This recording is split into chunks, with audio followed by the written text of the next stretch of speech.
Hi everyone, it's week 9. Before we begin our lesson today, I have some important announcements to explain to you. So please listen carefully, and if you have any questions, email me right away so I can explain it more carefully. First of all, let's talk about the final exam. As you know, the midterm exam was canceled, so now the final exam will be worth a little bit more of your final grade. Now, it's worth 40% of your final grade. How are we going to execute your final exam? There are two parts of the final exam. The first is a written exam, and we'll take this exam online. 10% of your final grade will be your listening part of the exam. And then 15% will come from writing. The writing will be based on grammar that we learned in class, and it will also include vocabulary. Listening will involve some familiar listening files from the textbook and also some new listening that you haven't heard before. Then for the speaking part of the exam, we're going to have a Zoom interview. For the Zoom interview, each student will have a scheduled appointment with me.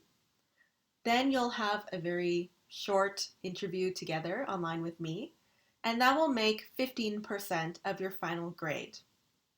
As we get closer to the final exam, I'll start telling you some more information about what to expect and when to schedule your final speaking exam. Now let's look at our upcoming schedule. This week, week 9, was supposed to be our written midterm exam. Since the exam is canceled, we're going to have a different topic this week. This week, we're going to talk about resumes. So as you might remember, in the first lesson, I mentioned that your midterm was supposed to be a mock job interview. Well, even if we don't have the midterm exam, we can still learn about this topic. So today, we're going to practice making a resume. Then next week, instead of a speaking exam, we're going to practice some interview questions. These two topics, your resume and interview questions, are going to be used on the final speaking exam. Our final speaking exam will be an interview on Zoom. Now let's look at this week, week 10. Starting on May 18th, that means next week, we're going to have some attendance policy changes. This is really important, especially if you already have too many absences in the class. You really need to pay attention to this information. Starting on May 18th, we will no longer use class marker attendance quizzes to check your attendance. Instead, we will check your attendance on Zoom.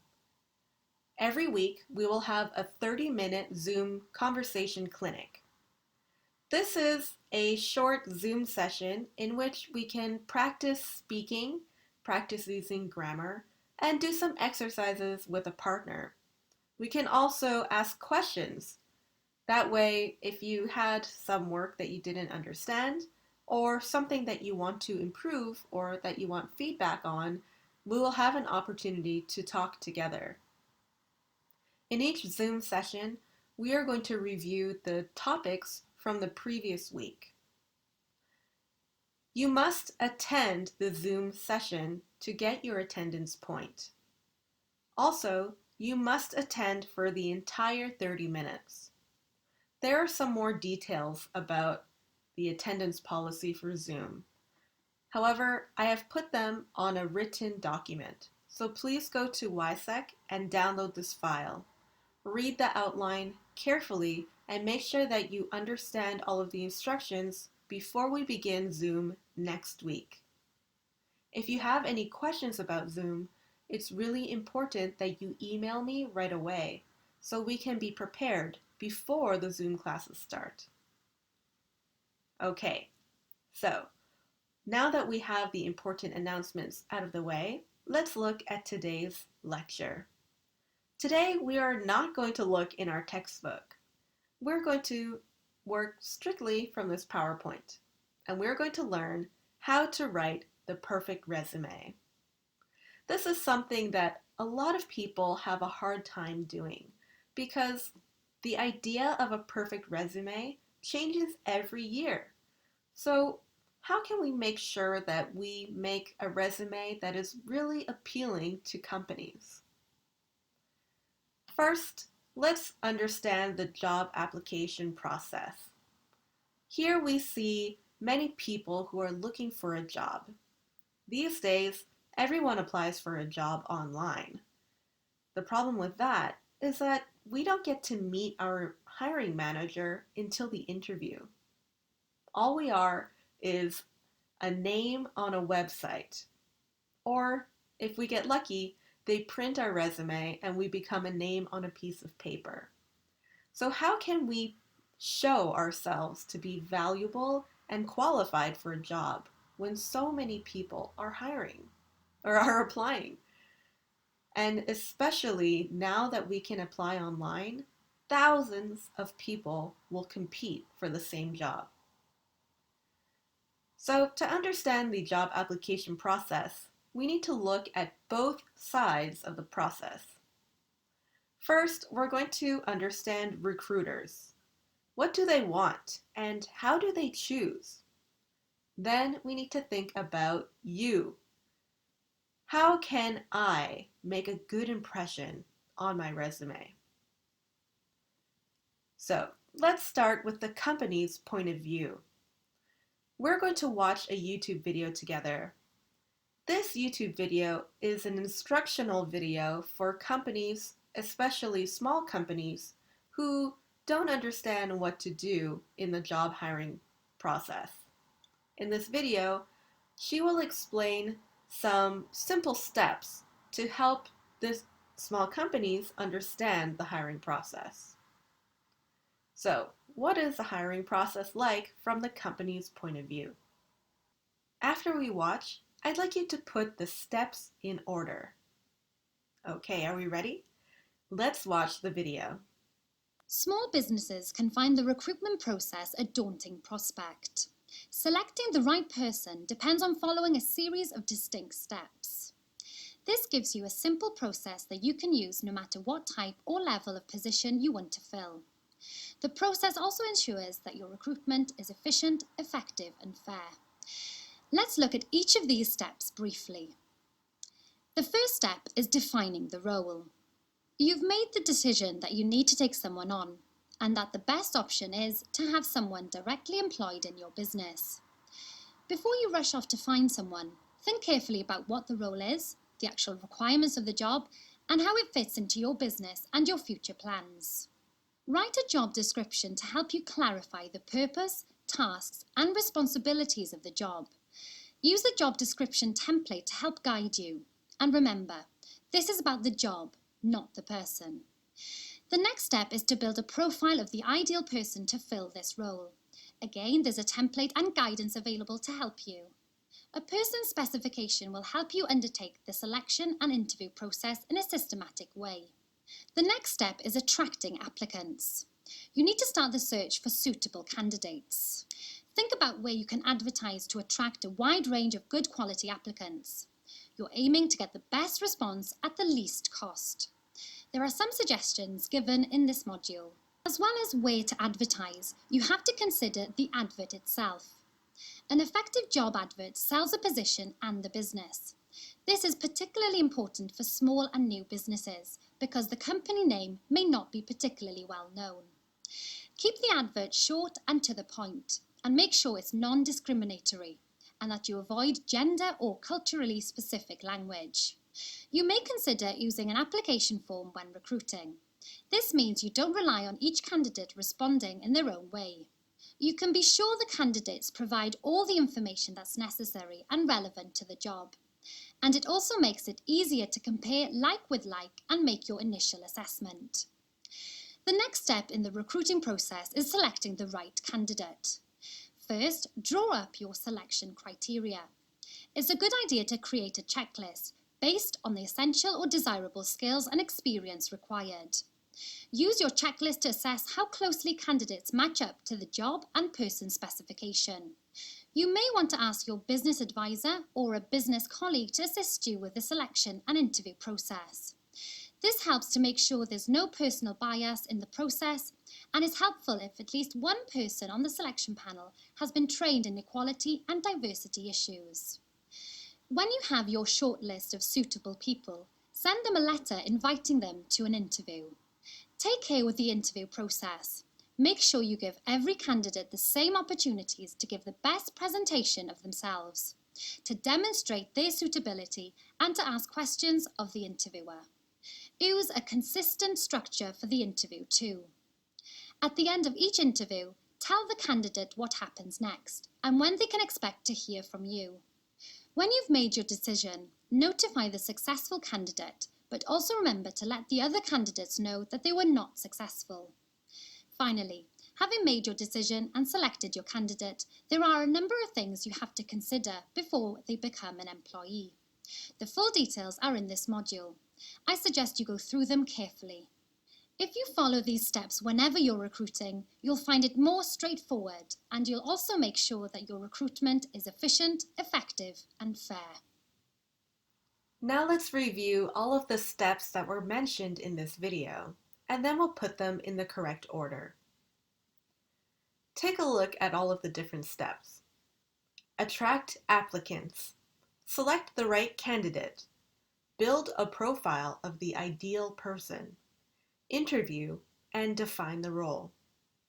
Take out a notepad and write the number next to each step. When you come back, we'll check your answer.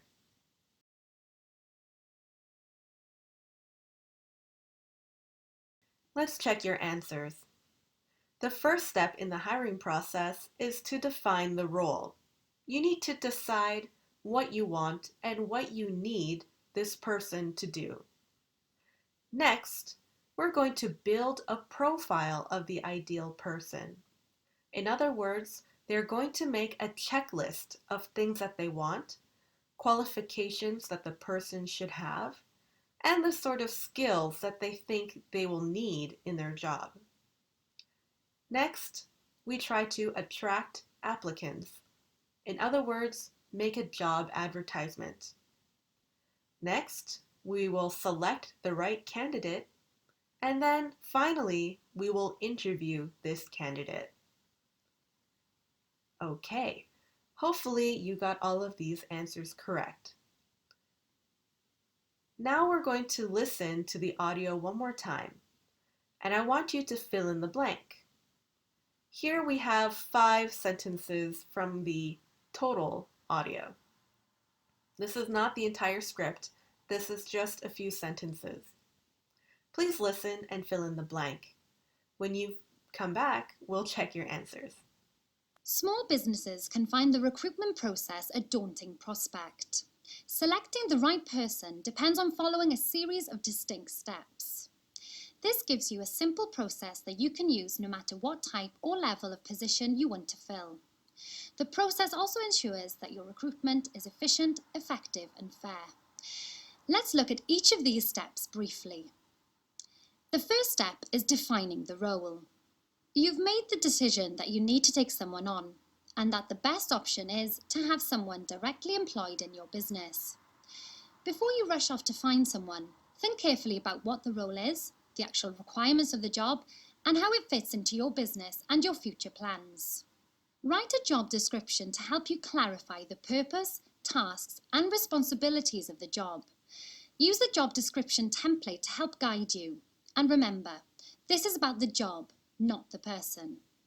The next step is to build a profile of the ideal person to fill this role. Again, there's a template and guidance available to help you. A person's specification will help you undertake the selection and interview process in a systematic way. The next step is attracting applicants. You need to start the search for suitable candidates. Think about where you can advertise to attract a wide range of good quality applicants. You're aiming to get the best response at the least cost.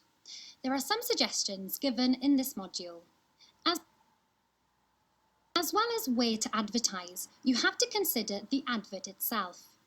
An effective job advert sells a position and the business.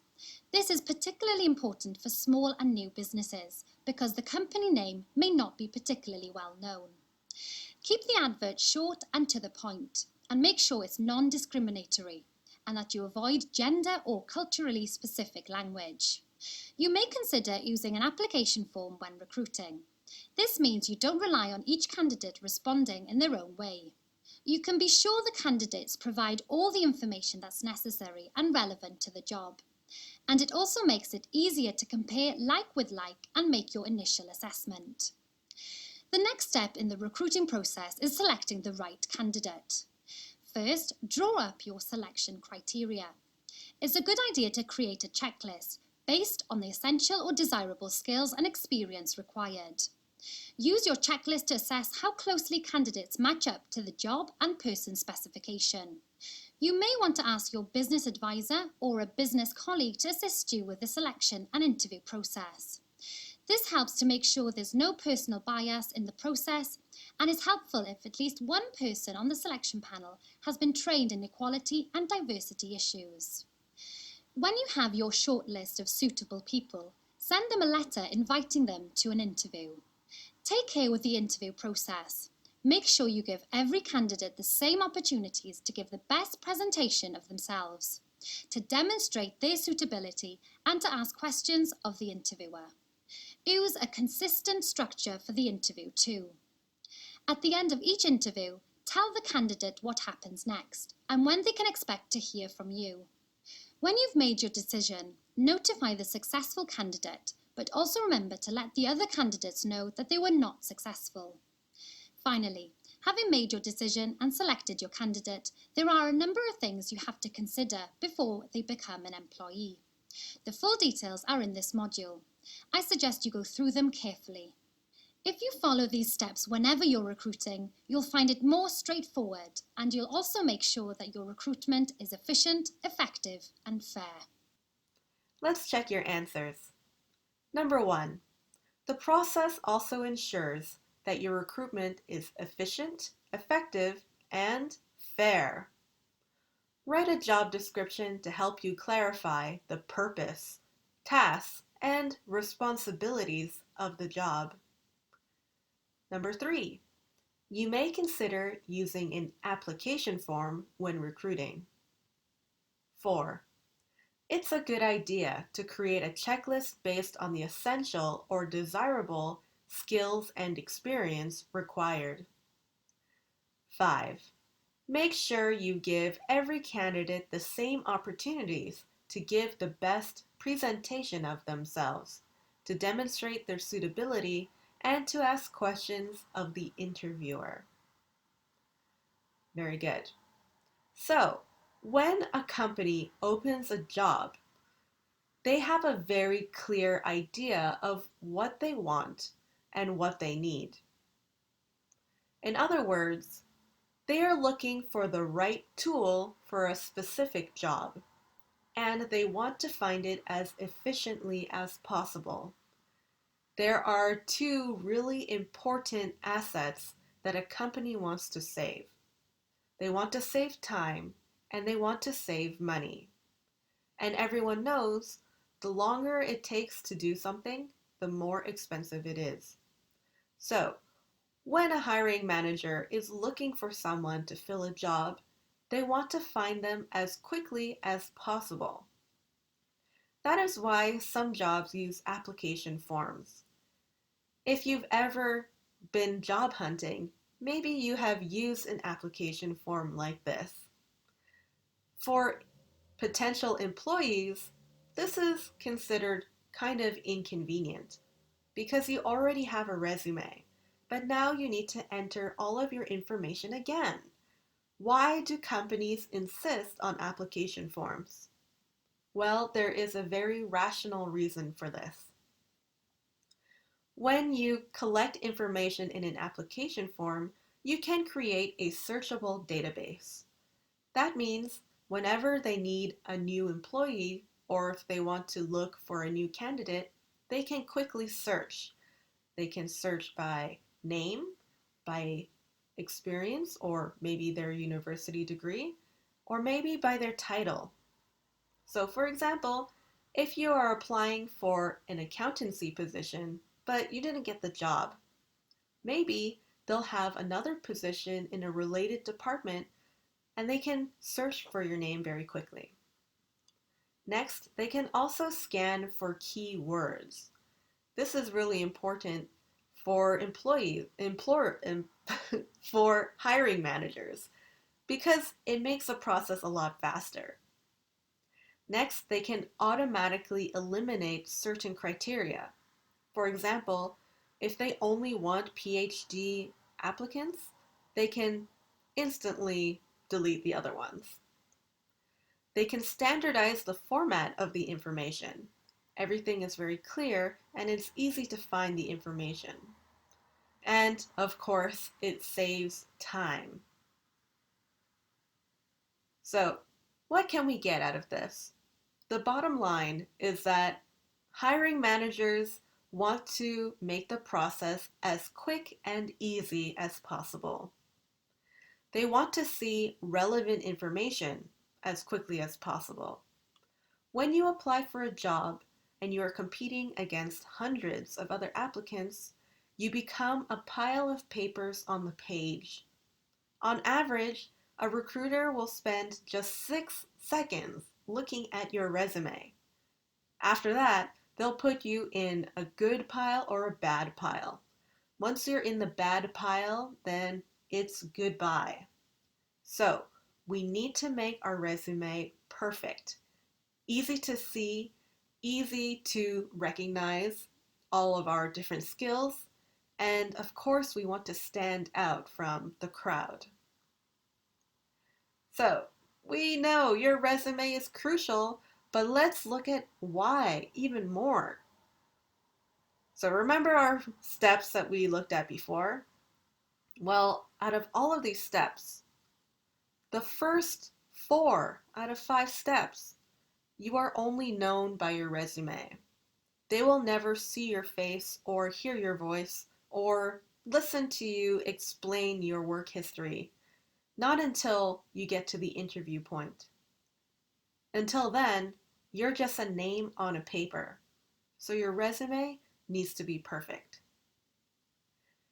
Okay, so now we know that a resume is really, really crucial. But what is it? How can we make it good? We're going to look at resumes using these 5 steps. First, the purpose of a resume. Next, what to include on our resume. Then, how to write a resume for students who maybe don't have a lot of work experience. Then we'll look at the format and end with resume keywords. So, number 1, the purpose of a resume. Or what is it?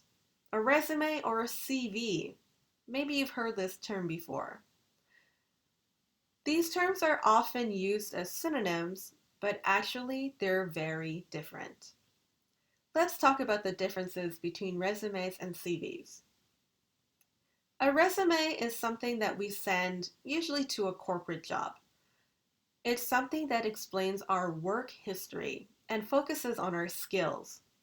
Because companies want to complete the hiring process quickly, we put the most recent and most relevant information first. We also keep the resume very short, maximum 1 or 2 pages. If you're a student or an entry-level worker with very little experience, maximum 1 page. They don't want to flip through 3 pages and blah, blah, blah. Just 1 page. Quick and easy. How about a CV? The word CV comes from curriculum vitae. This means a history of your life. We usually use a CV for academic, scientific, and medical jobs. It focuses on your education history, such as publications that you've written, research, and scholarships. Because they're focused on having a complete record of every work that you've done, they want to put the oldest first in chronological order.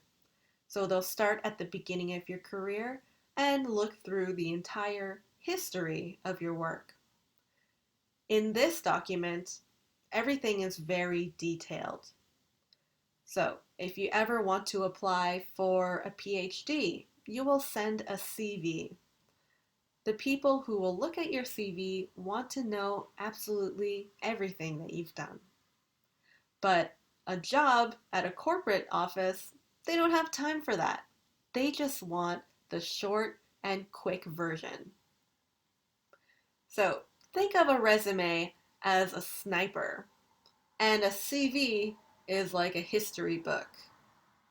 Today in our lesson, we're going to focus on the resume, which is a sniper gun of work history documents. Okay, so now we know what it is, but how about the purpose of a resume? We want to give our information quickly in the most relevant way for the hiring manager.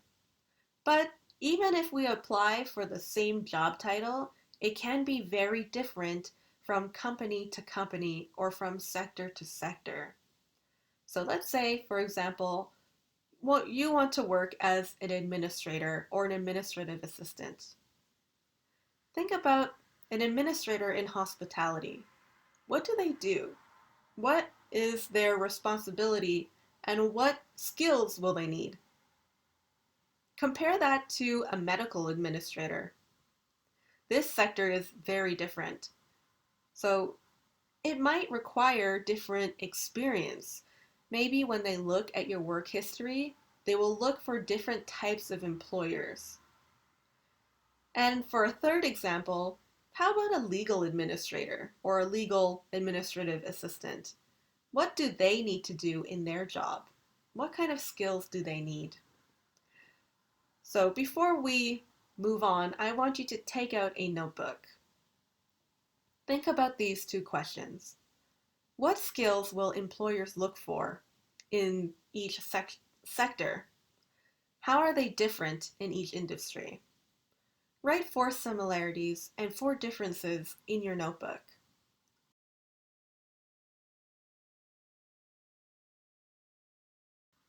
So after you've brainstormed the differences and the similarities, you might have come to this conclusion. Different jobs have different needs, even if they have the same job title. Think of it as a puzzle. Each job opening is looking for a very specific solution to that hiring manager's problem. So, although in each case we need one last puzzle piece, the shape of that puzzle piece might be different. So, each job position has different needs. Therefore, we should prepare many different versions of your resume. Also, your resume should be updated often. That way, it's always ready to be sent to another employer as soon as you need to send it. Okay, so we know the resume is really important, and maybe we should have a different version depending on who we want to send it to. But what should we include in our resume? There is some essential information that we should always include. First is our name and contact information. Of course, they need to know who we are and how they can reach us if they want to continue the conversation. Next, we should provide a short summary or short little biography of ourselves. Think of your page. The first third of the page should be considered like a snapshot of you. A very short paragraph that quickly tells the hiring manager who you are and why you are a good candidate. After that, we can start giving more detailed information. If you are a student, you will start with your education history because your college years and your internships are kind of like your job. Then you'll add some employment history, any kind of side jobs that you might have on the weekend, or maybe if you had some research projects or internships, you can include them here. And then finally, we should always include our skills. We want to show the recruiter why we are a good employee and why we would be really good at this job. Now let's look at the education and employment history section. This will change over time. Right now you are a student, so you will talk about your education first. But if you are a worker with a lot of work experience, school becomes less and less important. In that case, you will move your employment history to the top, or you'll move it before education. That's because companies want to know who else you worked for. What kind of work culture do you have experience with? What level of company did you work with? Did you work with a small family-owned business? Did you work with a multinational company? How high up in the ladder did you climb? These are things that they want to know right away. They don't really care about your high school education anymore. So, for now, we're going to study how to make a resume for students, which means today we're going to put your education first. But remember, as you get older, you're going to flip your information about education and employment history. Okay. We can also add some optional information at the end. If you have room on your page, then feel free to add these extra details. Optional information is a good chance for you to start painting a picture of your personality, who you are as a person. A really important thing we can include, and maybe you'll put this in your skills category, is the different languages that you can speak. Whenever we include a list of languages, we should also include an explanation of your level. So, for example, I would say English, native speaker, French, fluent, Spanish, intermediate, etc. So, list language and the level of your language. Next, we can include publications. Maybe you wrote a research paper or a newspaper article, and that could be really interesting. We can also include certifications, very important, and relevant hobbies. This one, be careful. Make sure that it's relevant and that it's interesting to the hiring manager. No one really cares who your favorite band is or what kind of clothes you like to wear.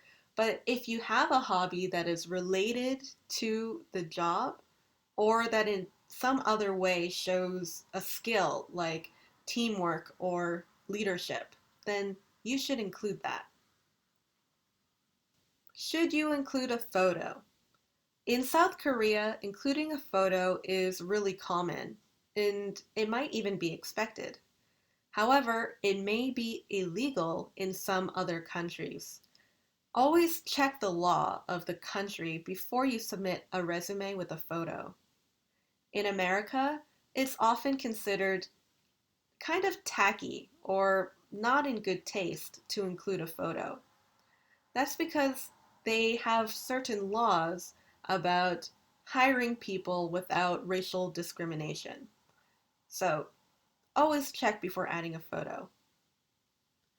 It also depends on the type of job. If you are applying for a job to be an actor, for example, then they definitely want to see your face. But if you're applying to be an accounts receivable, then they don't really need to know what you look like. If you do include a photo, the really important thing is to keep it professional. Wear a very conservative, professional outfit. Make sure that you have your hair and makeup done well.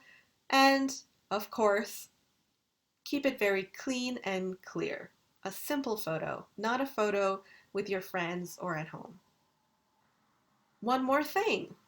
Birth dates may also be illegal in some countries.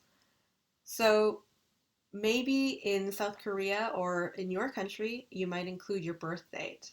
However, in some Western countries, this is illegal because they have laws to protect people from being discriminated for their age. So always check the law before you include these very personal details. All right, so now we know what we need to include on a resume. But what if you're a student? What if you don't have any work experience? How can you look good on a CV or on a resume without anything to put there? Well, there are other things that we can talk about on a resume if you're a student. And resumes are really important to make as a student, especially if you want to apply for an internship, scholarship, or entry-level job. So let's talk about student resumes and what we can include on them. So, no work experience? That's okay. There are plenty of things that we can talk about even if you're a student. Instead of focusing on your work history, focus on your academic experiences. We can talk about relevant internships or maybe even important projects that you've worked on in class that are relevant to the job.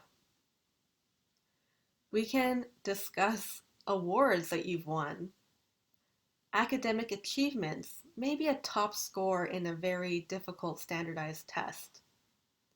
And we can also mention scholarships that you have won. All of these things are evidence of your hard work, skills, and work ethic. And employers really like to see this type of stuff.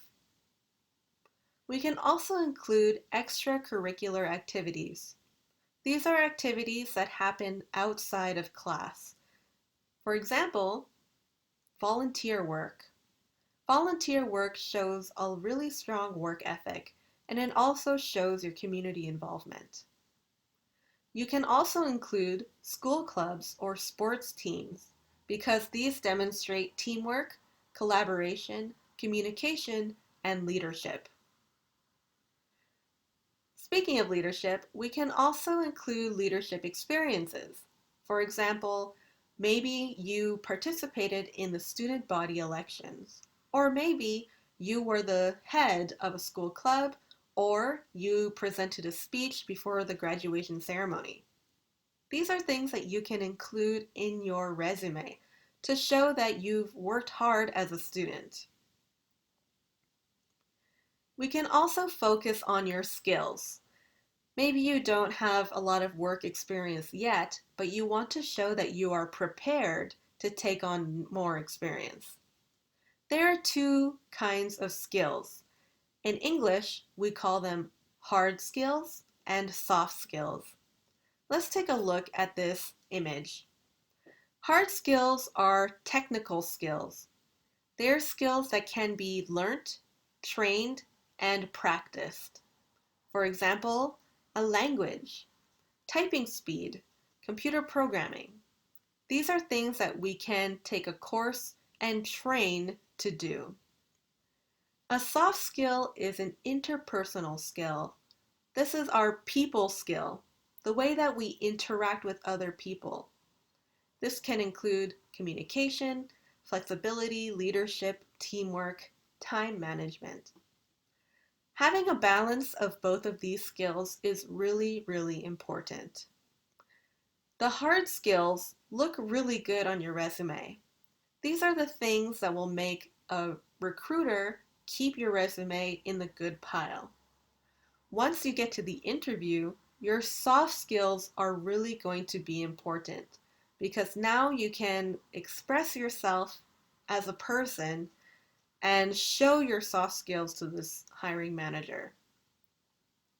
So think of hard skills as what you can do and soft skills as who you are. I want you to think about yourself. Take out your notebook and make a list of 4 hard skills and 4 soft skills that you think you have. We're going to use this information to build your resume soon. So think really deeply. If you don't know what kind of skills you can include, there are many resources online. Simply Google or neighbor search, hard skills, and soft skills. Which ones apply to you?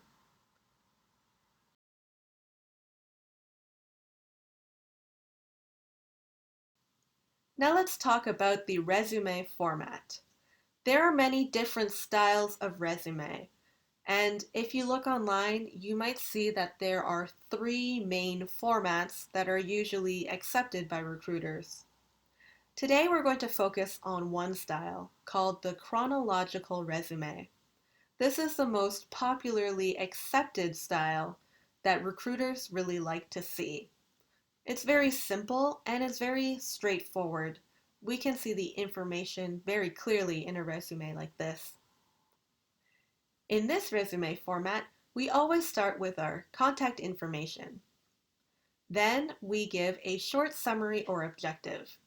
Remember I said the first top part of your resume is a snapshot of you? That's exactly what we want to do with our summary and contact. Next, we give our work experience. But because you're a student, we're going to flip it and give our education.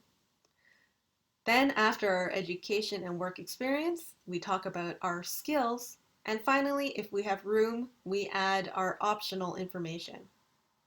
There are a lot of reasons why recruiters like this format.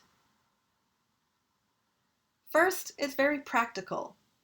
There's no extra design, and it's not too fancy. It's just very plain. It's very clearly organized, and it's easy to read. When a recruiter looks at a resume, when a recruiter looks at a resume like this, they know exactly where to find information. It's also very professional and very clean. It's also, and this is important for you, really easy to transfer your information into a form. You can simply highlight, copy, and paste. This will be very important because a lot of jobs use application forms, so you need to have your information available in a very accessible way. Some cons about this resume format: it can look a little boring and there isn't much personality. So we really need to make our content good. You might also find some versions of this format that include colors or they add a few graphics or change font. This can be an interesting way to make your resume stand out. But we're going to focus just on the content today. If you want to make your resume more colorful and more lively, then after we finish this basic draft, you can go ahead and do that. I think that would be really great. Now let's look at a sample resume. You can download a copy of this on YSEC, and it's a pretty useful document to keep for future reference. Let's start at the top. The first part of this format is our contact information. This includes our name, our address, our contact phone number, and an email. We should make sure that everything is written very clearly, especially your name. Your name should be much bigger than anything else on this resume. It's the biggest part of the resume. Also, your email address should be professional and it should be clear who you are. Don't put an email like 12345 at qq.com. While this email is useful, it doesn't really show who you are. You should try to include your name in your email, in your work email. Next, our summary. Who are you? Why are you qualified? This is a short snapshot of you so that when a recruiter is looking through the resumes again, they can quickly remember who you are. It doesn't need to be long. Just 3 sentences is enough. Next, we will talk about your education. Your education in this section will be title only. Just give a list of the degrees that you have. We don't need to describe them yet. In this section, we can include awards, titles, and associations as well. If you look at the sample, you'll see that some other information is included. Later in this video, we're going to break down this section and show each part of the information. Next, our experience. You might not have work experience, but that's okay, because you're going to describe your university experience in detail as if it were a job. Here we give the basic information, like the name of the job title and the date, but we also give a little description about what you did and your responsibilities in this job. You can also include your achievements and experiences, like your internships or maybe the awards that you won. Finally, we have our skills. Remember, we should include hard skills and soft skills. If you have any extra space, you can also add your optional information. For your participation work, you are going to write your resume. We can, number 1, download the sample resume. 2, use it as a guideline to write your resume. And then 3, write your resume as a Word document. Today we're going to write it together section by section, and then when you finish, please submit it to YSEC. I'm going to use your resume as a reference during our final speaking exam when we have an interview together. If you don't want to include your real phone number or address, you are allowed to use fake information. I don't want to invade your privacy. Okay, now let's look at each part section by section. Let's start with the first part of the resume. So take out a paper or maybe a Word document and we'll look at this section together. You can start writing as we explain it. First, our contact information. This is pretty straightforward. We have our name, address, phone number, and professional email. Some people also include their social media accounts here. This can be really useful if you're applying for a social media marketing job, or maybe you might have a LinkedIn profile. If you don't know what it is, LinkedIn is kind of like Facebook but for work. But this is up to you.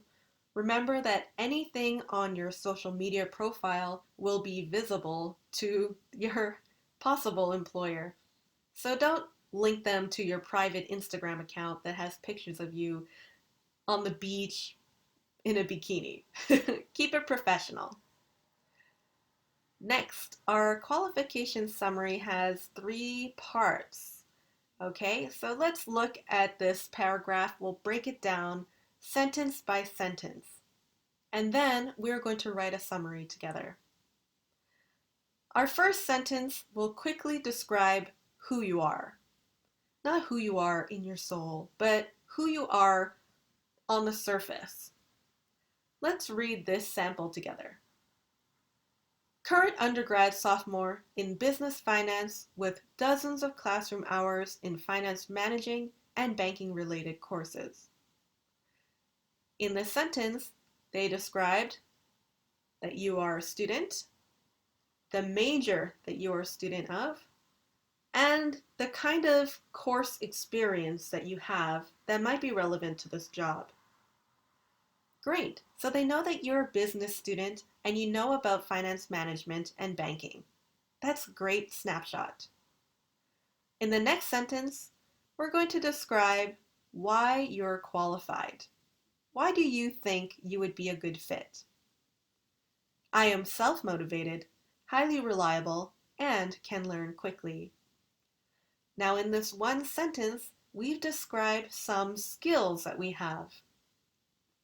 In the final sentence, we are going to describe your goals. Why do you want this job? Why are you motivated? My objective is to apply my event planning skills by obtaining a position as an accounts receivable intern while continuing my education. By making a sentence like this, you're showing the recruiter that you have a clear plan, that you're not just looking for a job to pay for your beers on Friday.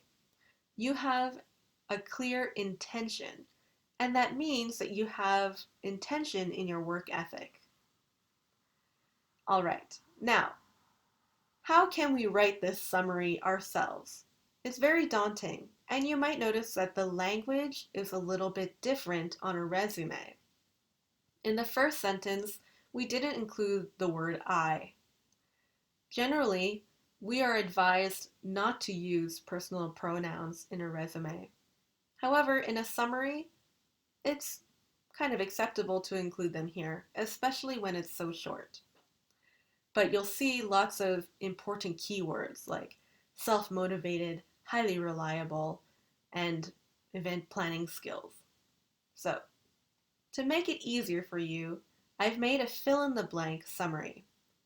Let's take a look at this fill-in-the-blank. It follows the exact same structure as the sample summary. So, first, we're going to complete the first sentence that describes who you are.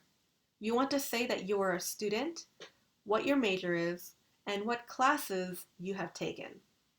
So first, you're going to fill current undergraduate or graduate student. If you're completing your first degree, your bachelor's degree, you are an undergraduate. If you are working on your master's degree, you are a graduate. Okay, so first, which one are you? Undergraduate or graduate? Then you're going to write your major. So, I am an undergraduate student in English, for example. With dozens of classroom hours in, give a topic that you would study in your major. It could be accountancy, it could be statistics, something that is relevant to the job that you are applying for. Next, I am adjective, and can ability. Now we're describing why you are qualified. I am reliable, I am punctual, and I can type very quickly. Remember your hard and soft skills that we talked about before? This is the perfect place to use them. Next, my objective is to apply my skill type skills. Could be your event planning skills. It could be your marketing skills. You can put anything you want here. By obtaining a position as and then give a job title that you aspire to. And there you have it. You have a 3-sentence summary that describes who you are, why you are qualified for the job, and also what your objective is, what your plan is. Take some time with your notebook to fill in the blank.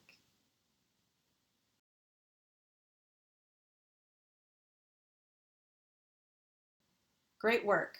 Let's move on to the next section, which is your education section. This is a simple list of the education titles you have earned or that you will earn soon. Let's take a look at how we format your education. First, we give the degree title. We give the level of your degree, a bachelor's degree, a master's degree, or a PhD. And also, there are different types of bachelor's and master's degree. For example, a Bachelor of Arts, BA. If you are a Bachelor of Science, you will write BS. If you're not sure what title your degree has, simply search for it online and you'll find a list of all of the different degree titles. Then we give our major. So, Bachelor of Arts, Business Administration. Next, we give our graduation month and year. Because this student hasn't graduated yet, he also added the word expected. That way, the hiring manager knows that he is in school now and he will graduate soon, but he didn't graduate yet. So, expected June 2020. Or maybe if this degree is already finished, we'll just say the month and the year. Next, if you apply to a job in America or in some other Western countries like Canada, you might be asked to include your GPA. What is a GPA? It's your grade point average. This is a sort of grading system that is used in some countries. The best GPA score is 4. 4 is the maximum. So, unless your GPA is 3.5 or more, we usually don't include it. Only put your GPA if it's something really impressive that you want to show your hiring manager. If you're not sure what your GPA is, you can easily calculate it using a free website. If you search online for a GPA calculator, you'll find many different options available. In the next line, we're going to include the university name, the city, and the province or the state. So this student went to New York University in New York City, New York State. In South Korea, instead of a state, you will include your province. So Yonsei University, Wonju-shi, Gangwon-do. Notice how the business degree title is bold, it's very clear, but the other text is just normal. In the last line, we can include some academic achievements or awards that you might have had. Here we're going to use italic letters just to make it a little bit set apart.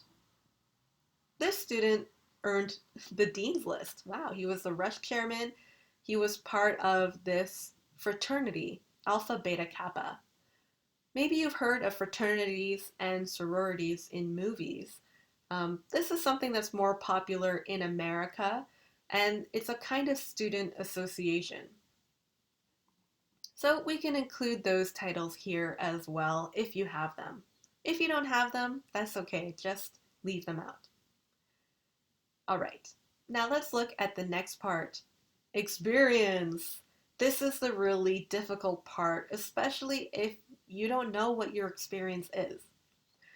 Well, some people like to make their experience more exciting by adding a little bit of a white lie. I really recommend that you never lie on your resume, even if it's just a little bit of exaggeration, because one day it will haunt you. It will come back and people will realize, or maybe you will realize, that you're not actually qualified for the job. You just pretended that you were or that you had more experience than you did. On the other hand, you do hear stories of people who lied on a resume and pretended they had experience, and then they had to quickly learn it on the job. And then they did have the experience. So, anyway, officially, do not lie on your resume, please. But anyway, let's look at experience and how to write it in the proper format. First, we tell them where we worked. If you're applying within your city and many of the jobs are in the same city, maybe you don't need to include this. But this is really useful because it helps the recruiter give an idea of where you are. Next, we give the job title in bold. We want to make it clear exactly what role you played in this job.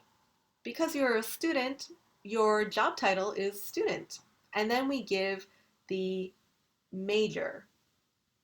Usually we give our job title and our employer. So for me, I would write adjunct professor, comma, Yonsei University. This is my job title and employer, and we're going to make this bold. Next, the start and end date of this employment. We don't need to put the month, just the year. When a recruiting manager is looking at your work experience, one thing that they really want to look for is how long you worked in a place. They want to know that you are loyal and you can work hard for your employer for a long time. If you're someone who changes jobs very quickly, they will think that maybe there's a problem. Maybe you have a lot of fights with your employers, or maybe you're not very faithful to them. So always include the start and end date. If it's something you're still doing now, then your end date will be present. So from 2016 until now. Next, we give a very short description of what you do. What is your role? So as a student, maybe you're studying a 4-year degree in business administration, and the coursework that you have completed includes, and then give some relevant courses to the job. There are many different courses that you might have taken. So remember how we said we should make different resumes for different employers? This is a good place to change the details. Maybe if you're applying for Google, you might want to include different courses here.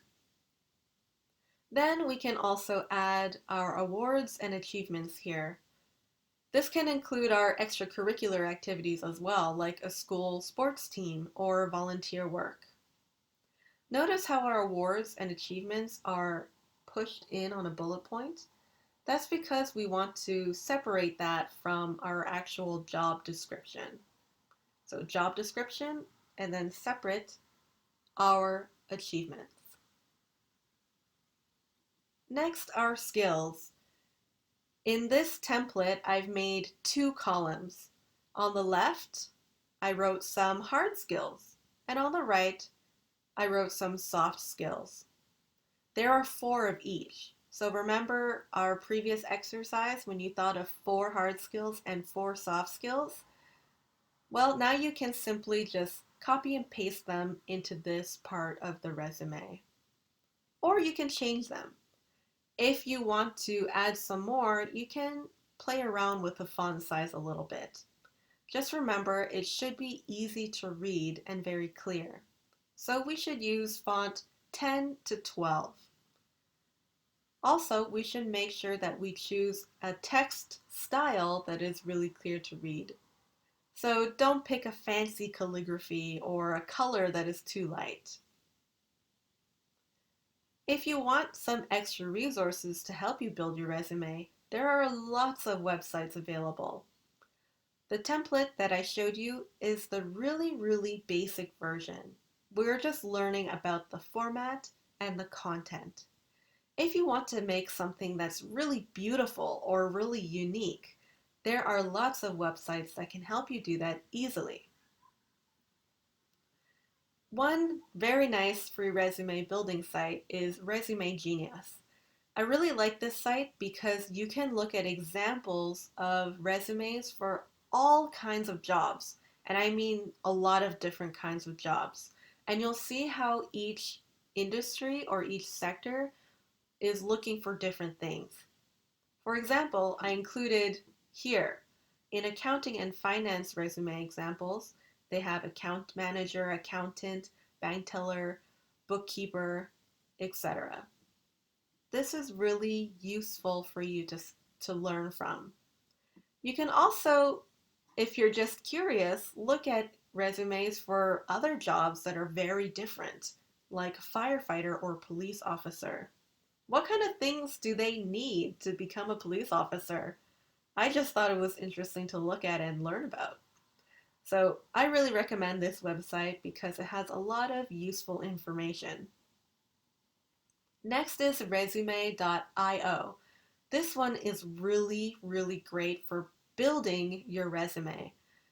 One, there are many different styles.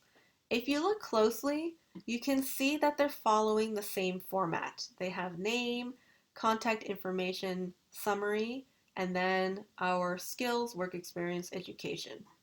They've kind of changed the order a little bit, but they have the basic structure that is the same. But they have many different colors and different visual styles that can be more interesting or more professional or more traditional. And when you look at this website, there are like tons of different templates that you can choose. And it's really easy. Another one is Zeti. Zeti is very similar to resume.io. If you look at this screenshot, you can see how easy it is to build your resume. It's a fill in the blank form, and you just simply type in your information and then click next, and it will automatically fill the template. Usually these websites are free for the first one, but if you want to download multiple copies or download different file types, then you need to pay for a subscription. But if it's your first resume, this is a great tool. So I really recommend that you check out these websites. So, in summary for today's lesson, number one, we had some announcements about our final exam format. Number two, we had a really important announcement about our policy changes regarding attendance and Zoom sessions. Again, please go to YSEC and download the information guideline, which is really important, especially if you have a high number of absences and you are in danger of having too many. Okay, so read the conditions very carefully before next week. And we will begin our Zoom attendance classes next week. The next part of our lesson, oh, the numbers are wrong. The next part of our lesson, we talked about the hiring process from the company's point of view. Then we talked about our point of view, making a resume. What is it, and how to write one, and how to make it look really good. Then we talked about our participation work, which is to submit your resume. And finally, I want to remind you, please complete the attendance quiz. This will be the last attendance quiz of the semester.